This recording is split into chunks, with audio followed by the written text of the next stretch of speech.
सहनावतु सहनौ भुनक्तु सह वीर्यं करवावहै तेजस्विनावधीतमस्तु मा विद्विषावहै। ओम शांति शांति शांति।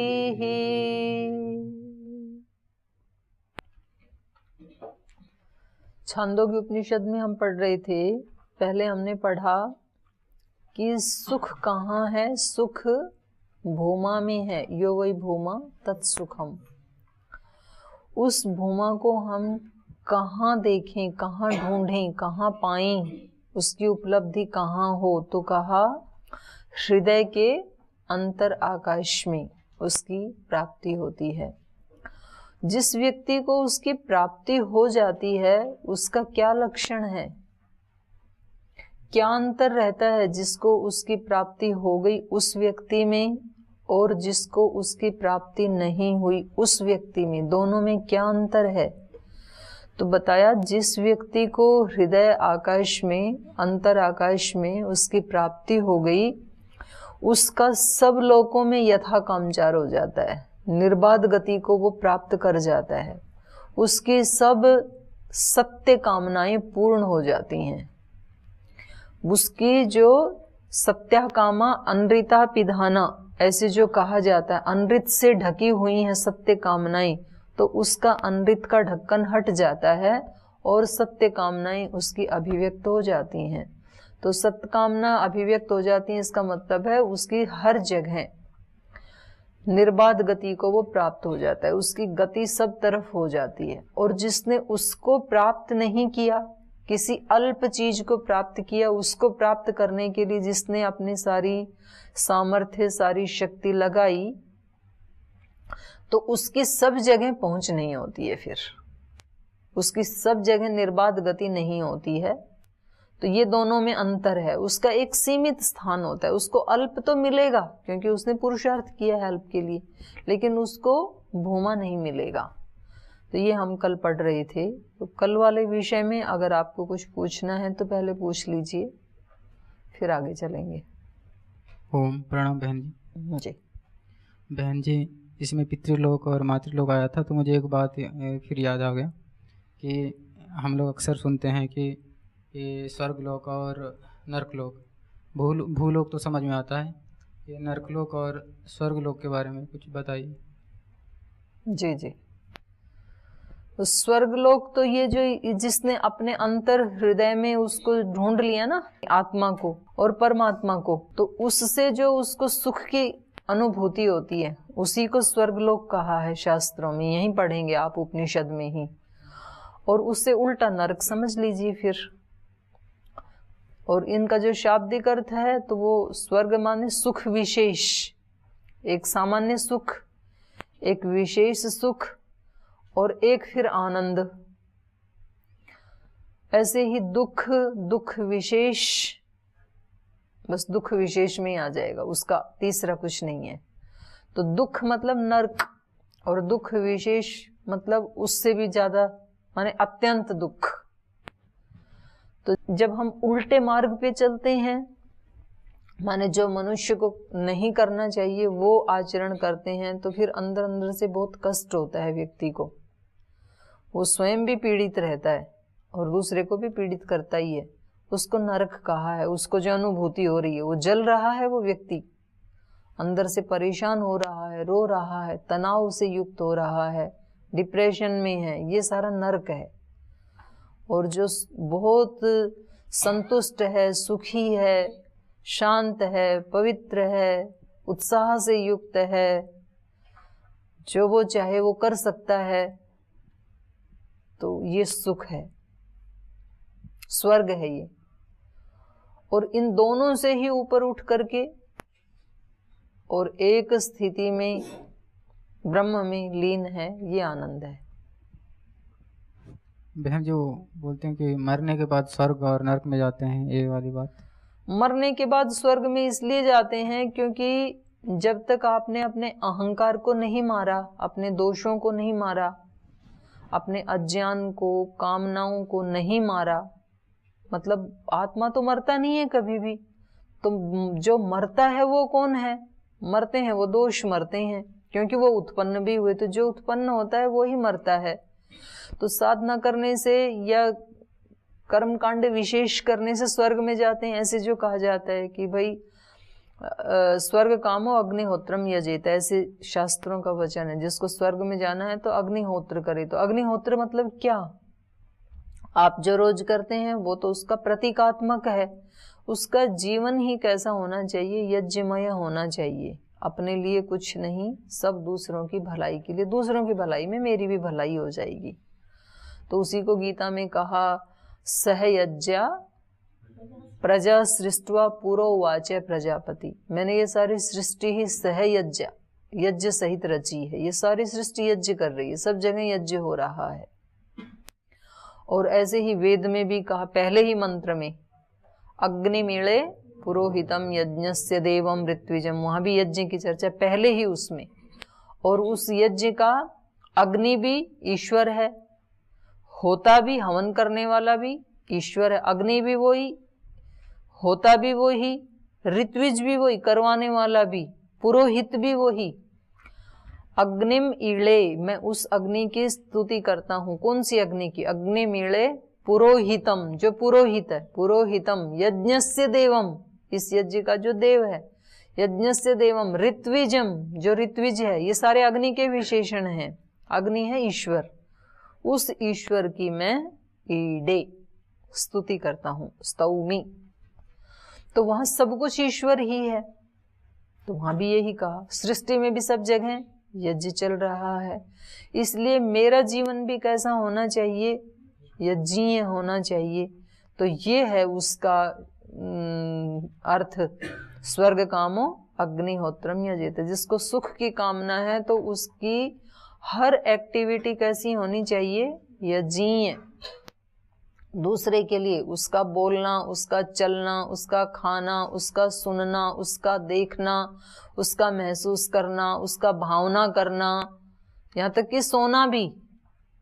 नहीं तो कभी तो हम सोचते हैं ना कि चलो अभी तो हम बैठ गए, अभी तो हम सो गए, टाइम वेस्ट हो रहा है। योगी का सोना भी किसके लिए है? जागने के लिए और जगाने के लिए। खुद जागने के लिए, औरों को जगाने के लिए। इसलिए उसका सोना भी क्या है? योग ही है। उपत्वाग्ने दिवे दिवे दोषावस्त्र धिया वयम। हे अग्ने, दिवे दिवे प्रतिदिन, और दोषावस्त्र, दोषा रात्रि, वस्त्र दिन, प्रतिदिन, दिन रात, दोषावस्त्र धिया वयम। धिया माने बुद्धि पूर्वक, ज्ञान पूर्वक, और धी शब्द कर्म का भी वाचक है।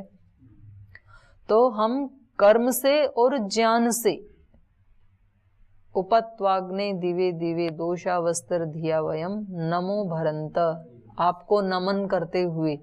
तो नमन ऐसे तो सारे रात और दिन कर नहीं सकते हैं, तो वहां नमन का मतलब क्या है? कर्म से और मन से जो भी मैं करूंगा, तो वैसा करता हुआ ए मसीह आपको पाता हूं, आपके नजदीक आ जाता हूं। तो जिसको स्वर्ग की कामना है, आप कह रहे हो कि बिना मरे तो स्वर्ग मिलता नहीं है, ऐसे कहते हैं कि मरने के बाद मिलता है। तो मरना मतलब क्या है यहाँ पे? मारना मतलब क्या है? मारना मतलब दोषों को हटाना। और जिसके दोष हट गए तो उसको स्वर्ग मिलेगा, उसको सुख विशेष मिलेगा निश्चित रूप से। और जो मरा नहीं उसको स्वर्ग नहीं मिलेगा। तो मरना वहां शरीर का नहीं कहा है। हम ऐसे सोच लेते हैं कि ये शरीर मर जाएगा तो फिर ऐसे जाएंगे रॉकेट की तरह कहीं, तो वहां वैसा वो वर्णन नहीं है। मैं ये नहीं कह रही हूं कि पृथ्वी लोक के अलावा और कोई लोक नहीं है, पता नहीं, अभी इतना बड़ा ब्रह्मांड है, कोई लोक हो सकते हैं। और कम से कम कुछ लोक तो खोज ही लिए हैं मंगल आदि में। तो ऐसे कोई लोक हो भी सकते हैं। कोई ऐसा लोक हो सकता है कि जहां पर जैसे इस पृथ्वी लोक में हमारे शरीरों की जो बनावट है, स्ट्रक्चर है, उसमें पृथ्वी तत्व की अधिकता है, इसलिए हमारे शरीरों को पार्थिव शरीर कहते हैं। हो सकता है कुछ ऐसे भी लोक हों जिनमें वायवीय शरीरों की, वायु के अधिकता हो, तेज की अधिकता हो, तेजस शरीर, वायवीय शरीर, ऐसे पढ़ते तो हैं पुस्तक में, देखा नहीं लेकिन हमने। लेकिन इतना निश्चित है कि आत्मा जहां कहीं किसी भी लोक में क्यों ना जाए, उसको सुख विशेष तभी मिलेगा जब वह अपने दोषों को नष्ट कर लेगा। स्वर्ग उसको तभी मिलेगा। स्वर्ग अगर किसी स्थान विशेष में है जो उसको मिलना चाहिए, तो वो तभी मिलेगा जब ये अपने दोषों को नष्ट करेगा, उसका अधिकारी बनेगा। और यहां मरने का मतलब है, यहां तो ये इसी उपनिषद में ही बताएंगे, इसी प्रसंग में बताएंगे कि वो उस स्वर्ग को प्राप्त कर लेता है। स्वर्गम एति, उस स्वर्ग को प्राप्त कर लेता है। कौन? जो हृदय आकाश में उसको ढूंढ लेता है, जान लेता है। और नहीं जानता वो नरक में जाता है। हो गया? ओम दीदी प्रणाम जी। मेरा प्रश्न है कि हमने पहले दिन इस चैप्टर में पढ़े थे कि शरीर को ब्रह्म की नगरी ब्रह्मपुर कहा गया है, और इसमें जो कमल रूपी जो हृदय है उसको मंदिर में जो आकाश है उसमें ब्रह्म को ढूंढने की बात कही थी। तो हमने तो ब्रह्म को सर्वत्र की पढ़ते हैं और सुनते हैं बड़ों से, इसमें हमने स्थान निश्चित करके उनको सीमित नहीं कर दिया? नहीं नहीं, सीमित नहीं कर दिया। ये बताया कि आप इसको तुच्छ ना समझें। ये उसका यथा ब्रह्मांडे तथा पिंडे, जो ब्रह्मांड में सब जगह व्याप्त है वो पिंड में भी है। तो ये पिंड तो उसका एक मॉडल है, और मॉडल को टुकड़ा नहीं होता है, उस संपूर्ण का ही एक छोटा रूप होता है। आप किसी बड़ी जगह जाएंगे, किसी बड़ी कंपनी में, किसी बड़ी बिल्डिंग में देखने जाएंगे, तो उसको गेट में घुसते ही एक मॉडल बना के रखते हैं ना, या उसको बनाने से पहले एक मॉडल बनाते हैं कि ये बनेगा। तो ऐसे यहाँ रूम्स होंगे, यहाँ गाड़ियाँ खड़ी होंगी, यहाँ पार्किंग होगी, ऐसे पेड़ होंगे, ऐसी सड़कें होंगी, ऐसे दिखाते हैं ना। वो पूरा का पूरा होता है, उसमें अधूरापन नहीं होता, या उसका कोई एक टुकड़ा नहीं होता वो। तो ब्रह्म सर्वव्यापक है। तो आप कहोगे जी बोले इसमें बता दिया ब्रह्मपुरी, तो फिर तो उस मंत्र के ऊपर भी आक्षेप आ जाएगा ना, पूर्णमद पूर्णमिदम, तो ये पूर्ण नहीं होगा। फिर तो शरीर में ही हमने स्थान निश्चित कर दिया, एव तो लगाया ही नहीं ना। केवल आप तो शरीर की बात कर रहे हो, मैं तो कह रही हूं एक सेल भी ब्रह्मपुरी है। आपका एक सेल है, कितने सेल हैं इस शरीर में? अनगिनत, गिनती नहीं कर सकते हम। एक उंगली के टॉप पे कितने हैं उसकी भी गिनती नहीं कर सकते। पूरे शरीर की बात भूल जाओ आप। तो ये तो ब्रह्मांड का जैसा ही हो गया है ना। जब हम अपने ही शरीर का पार नहीं पा सकते हैं, इसके सेल्स का, तो सोचो आप हमारे से भी विशाल का शरीर कितने हैं इस ब्रह्मांड में, तो उसका पार तो पाया जा ही नहीं सकता है।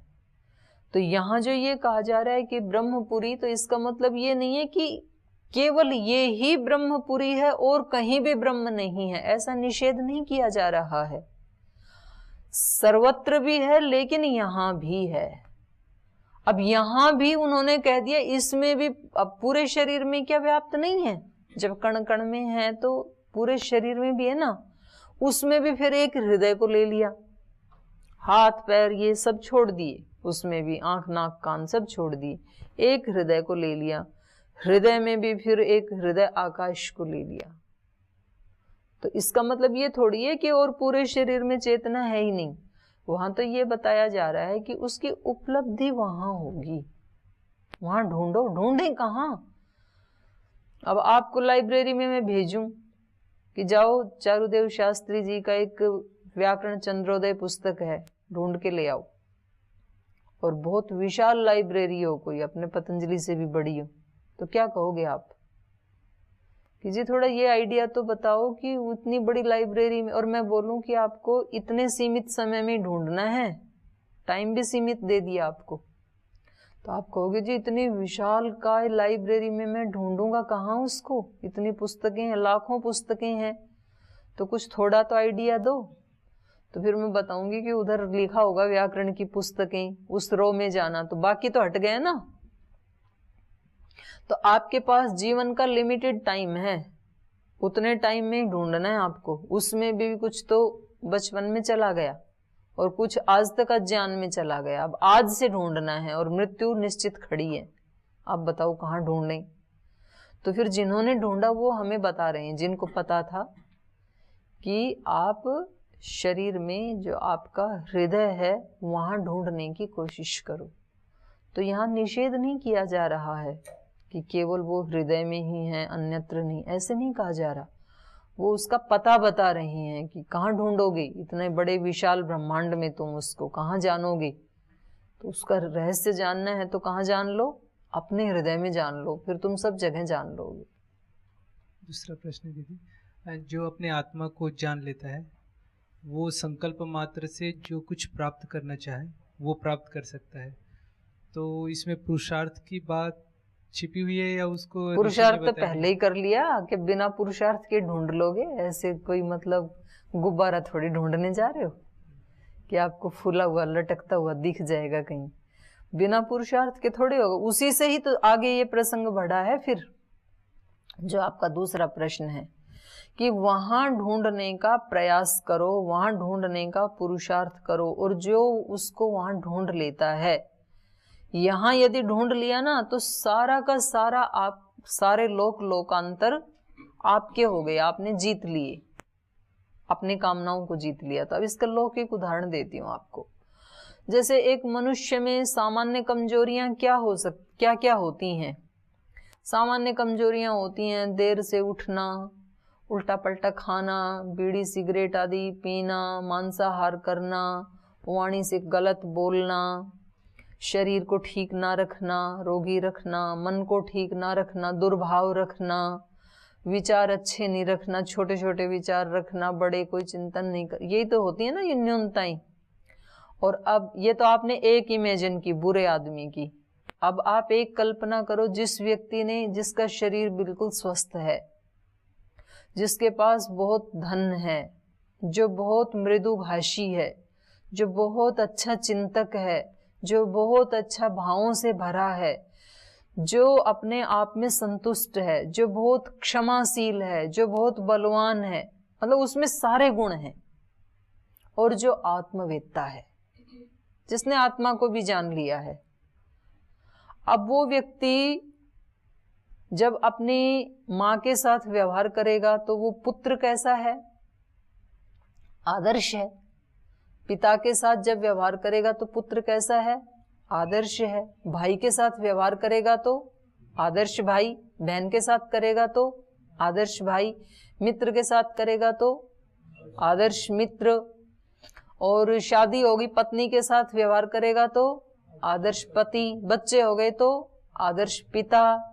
वो जिसके साथ भी जो भी कर्म करेगा, तो एक ही साथ कितने आदर्श बन गए? आदर्श तो एक बना था, उसने अपने दोषों को हटाया था, अपने अंतरात्मा में एक आत्मवेत्ता बना था, अच्छा समाज सुधारक बन गया उसी टाइम, अच्छा पुत्र बन गया, अच्छा गुरु बन गया, अच्छा शिष्य बन गया, अच्छा मित्र बन गया।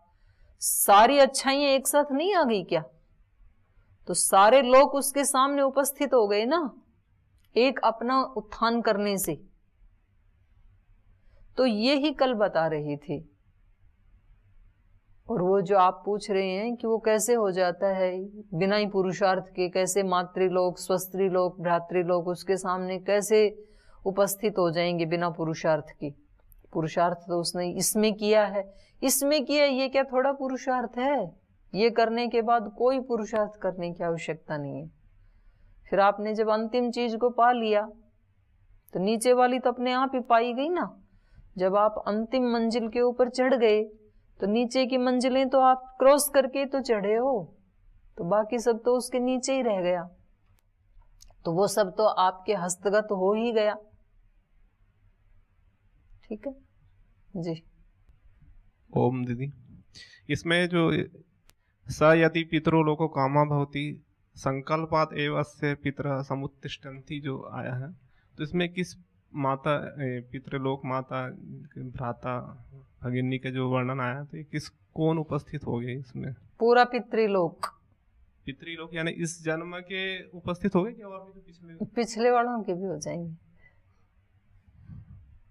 अच्छा। और फिर आगे ये भी कहा कि ये जो कामना जो यहाँ से एक बार चला गया उसको देखने की कामना कैसी है?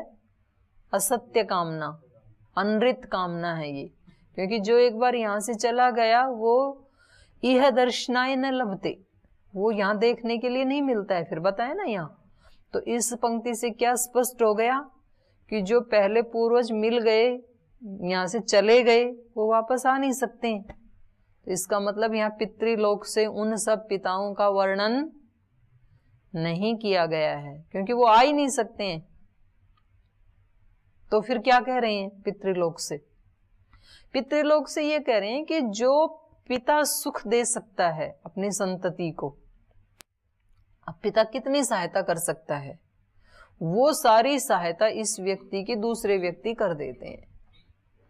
पिता का जो रवैया होता है अपने पुत्र के प्रति, ईश्वर को भी पिता के लिए प्रार्थना की ना वेद में, स नः पितेव सूनवे सुपायनो भव सचस्व नः स्वस्तये, नः स्वस्तये हमारे कल्याण के लिए, स नः पितेव पिता इव वो ईश्वर हमें पितेव पिता की तरह से, आगे क्या है, सन पितेव सूनवे, सुनु होता है पुत्र,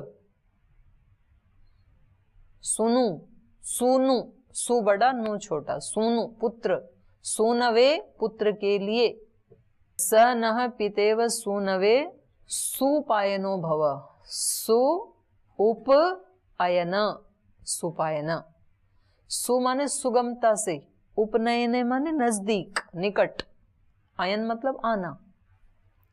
तो निकटता से पुत्र को पिता कैसे मिल जाता है?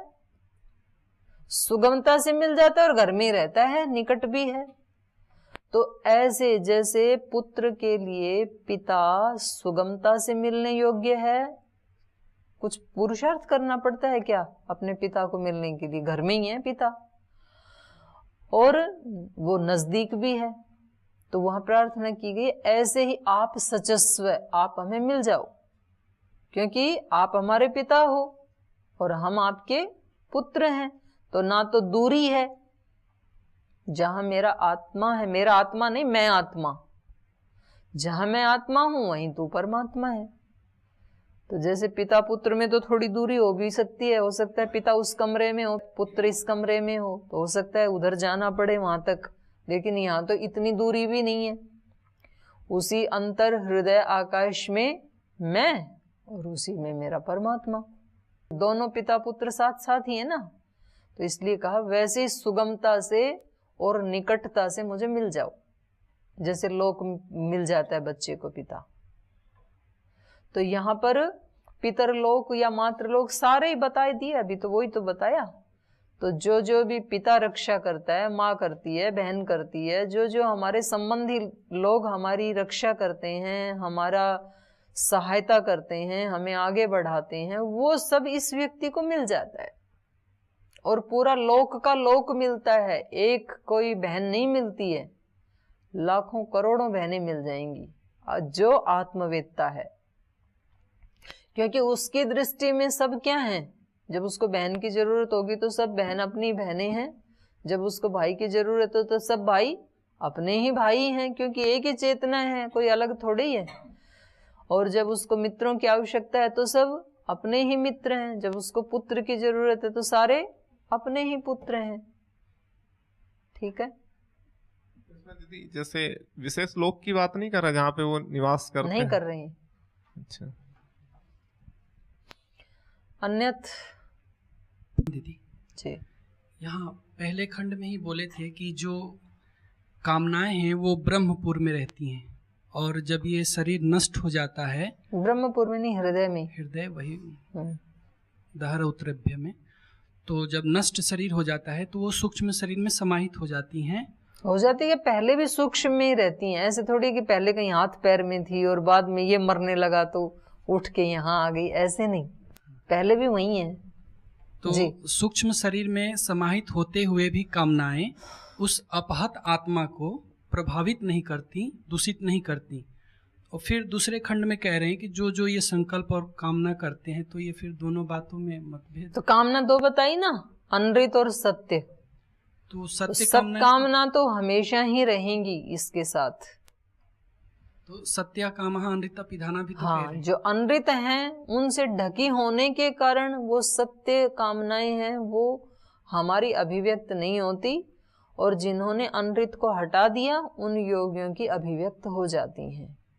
आत्मवेत्ता जो होते हैं, हाँ, उनके सत कामनाएं अभिव्यक्त हो जाती हैं। जी। तो पहले जो कहें कि आत्मवेत्ता जो होते हैं उनको कामनाएं प्रभावित नहीं करती जी, तो फिर कैसे कामनाएं कर रहे हैं? अनृत कामनाएं, अपहत पापमा जो कहा उसको मारने वाली जो कामनाएं हैं, अनृत कामनाएं, वो उसको नहीं प्रभावित करती हैं। चलो आगे चलो। हाँ, इधर तो राम प्रवेश जी को। दीदी प्रणाम। आत्मा और परमात्मा में डिफरेंट माना जाता है, और फिर अहम ब्रह्मास्मि, जो मैं ब्रह्म हूँ, फिर ब्रह्म अजन्मा है, तो ये कैसे? आत्मा और परमात्मा में जो आप बोल रहे हो अहम ब्रह्मास्मि, इस दृष्टि से देखेंगे, वेदांत की दृष्टि से आप बोल रहे हैं जी। तो उनकी दृष्टि ये है एक ही चेतन तत्व है, दो नहीं है, एकमेव अद्वैत। अद्वैत का मतलब है जहाँ दूसरा है ही नहीं। तो सब जगह वो एक ही चेतना काम कर रही है, लेकिन जब वो चेतना दोषों से युक्त हो जाती है जी, काम क्रोध आदि से, तो उसी चेतना को जीव कह देते हैं जी, आत्मा कह देते हैं आपकी भाषा में, आपके प्रश्न के अकॉर्डिंग जी। और जब वो दोषों को हटा देती है तो फिर वो अपने स्वरूप में मिल गई, तो फिर वो ब्रह्म हो गई, अहम ब्रह्मास्मि जी। एक तरफ अर्जुन जी को श्री कृष्ण जी के माध्यम से उनको ज्ञान की प्राप्ति हुई थी। अर्जुन कृष्ण का क्या बोला जी? कृष्ण जी के द्वारा अर्जुन जी को आत्म मतलब ज्ञान की प्राप्ति हुई थी जी जी। और एक तरफ महात्मा बुद्ध हाँ। और भगवान महावीर को बिना गुरु के मतलब ज्ञान की प्राप्ति हुई थी जी। तो यही मतलब बिना गुरु के भी ज्ञान की प्राप्ति संभव है, ऐसे कह रहे हैं जी। ये उनका भी कोई ना कोई अंतर जो अंतः प्रेरणा है, वो कहते हैं गुरु अपने अंदर ही है जी। तो कल भी मैंने बोला था कि गुरु कोई शरीर नहीं होता है जो हमें असत्य से हटाता है। जैसे ही आप यहाँ से जाएंगे और कोई खड्डा है जैसे मान लो बाहर, तो फिर आपको अंदर से एक आवाज आएगी कि पैर इधर मत बढ़ा, इसमें गिर जाएगा, इधर से चल जी। तो ये जिसने कहा ना वही गुरु है आपका जी। और जो बाहर गुरु दिखाई देते हैं ना हमें, वो भी यही काम करते हैं, वो भी हमें यही प्रेरणा देते हैं कि इधर मत चलो, इधर खड्डा है। तो वो भी एक मतलब हमें जो जीवन में उठा रहे हैं, शरीर का नाम गुरु नहीं है जी। जो लेकिन हम व्यवहार में ऐसा नहीं है कि शरीर का नाम गुरु नहीं है तो फिर शरीर की कोई वैल्यू ही नहीं है जी, फिर क्यों नमस्ते करें। तो शरीर तो हमारे उसके साथ जुड़े हुए हैं ना, तो हमें इन परंपराओं का, व्यवहारों का, संबंधों का सम्मान तो करना ही है ना, इन तो संबंध चलें कैसे और उस गुरु तत्व को इतना महत्व मिले कैसे। तो इसलिए ये परंपराएं बनाई गई हैं कि गुरु जो है, गुरु के बारे में इसीलिए तो बोला जाता है गुरुर ब्रह्मा गुरुर विष्णु गुरुर्देवो महेश्वर। गुरुदेव कैसा है? ब्रह्मा भी है वही, विष्णु भी है वही, महेश्वर है। तो जो उनके गुण हैं, ब्रह्मा का गुण है सृष्टि करना, तो हमारा जन्म भी गुरु से होता है। माँ से तो केवल इस शरीर का जन्म हो गया, हमारा जन्म मतलब आत्मा का जन्म है। तो उसका ब्रह्मा भी वही है गुरु जी, और उसका विष्णु भी वही है सृष्टि को चलाने वाला, और महेश्वर कहते हैं उसका प्रलय करने वाला, उसका नाश करने वाला। तो वो तीनों ही शक्तियां गुरु में होती हैं। गुरु महेश्वर का काम करता है मतलब अज्ञान का नाश करता है, और हमारा पालन करता है ये उसकी विष्णु शक्ति है। और हमारी जो शुरुआत होती है इस साधना की वो हमारा जन्म है।